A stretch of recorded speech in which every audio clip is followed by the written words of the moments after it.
Hey, Scotty, we were talking about this, I think, yesterday. Is it true that No. that Bradley, if he makes third-team All-NBA, he's eligible for that crazy extension that John signed? Supermax. The Supermax, whatever they You call know what? I heard that. I've never asked. I've never, I don't know. I don't know what the rules are, but he's definitely right there with, he's having a year that's all NBA.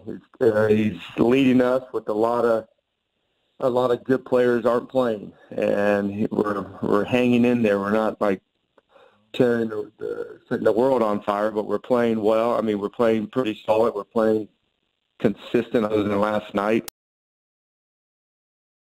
for all NBA. So asking about Bradley's minutes, right? I mean, obviously John's down. You need him. He's leading the league in minutes. Last I saw, he had 200 more minutes than the next closest guy. And I know I kind of actually sympathize with your answer. Your answer is like, come on, we're talking about 40 minutes of basketball here. What's the difference, 1 or 2 minutes per game? And then I know that in the past you've talked about trying to limit practice time as to reduce wear and tear. What you have in your favor is even though Brad had like a minutes restriction a few years ago, I don't believe he's missed a game due to injury since 2016 or so, right? So he's held up remarkably well. No, yeah. The minutes. If he plays 2 less minutes a game, he's probably what's that really do outside the top 10. It's about load, guy. I believe in the analytics and with the minutes, but it's really more importantly the practices, the shoot-arounds, the stuff you do before the games, the stuff you do after the games. That's the stuff that adds up to wear and tear your body.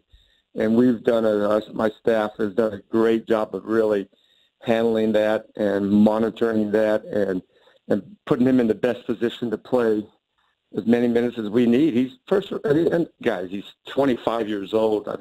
We're talking 37 minutes. You can look at all the best players in the league and the history of the league. I'm not defending myself. It's 37 minutes, but Michael Jordan, if my numbers are correct, when he was like 39 or 40, he played 39 minutes a game, and he played just about every game. Allen Iverson, who was a little guy but had the heart of a champion, he played like 43 minutes just about every night. I'm not discounting the grind of an NBA season, but I think to me personally, I think it's an insult to the real world. We live in a very different world, being in the professional business of being an athlete. I was a player, and now I'm lucky enough to and privileged enough to be a coach, but it's an insult to the real world that we think that, oh man, these guys are 3. He wants to keep competing to help us put us in a position to be in the playoffs or make us competitive every night. So I honor that.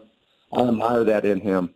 You know what, Coach? You're right. It wasn't 39 minutes, but he averaged basically 39 minutes at 34. At 39, after being out of basketball for 3 years, and then after the first year, he averaged at 39 years of age. Michael Jordan averaged 37 minutes per game.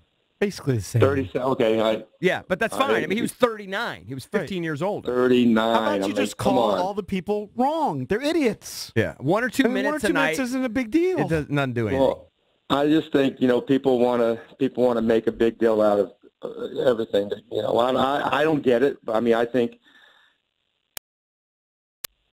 it's definitely tough. These guys put themselves all summer long to put themselves in a position to compete every night, but they understand this is fun. We get to do something really fun every single night, and you do it. If you're lucky enough and you're good enough, you could do it for 35 to 40 minutes. If you're just solid, you do it for 15 to 20. And if you just, you have to wait your turn, you just do it in practice. Right. We got a great life.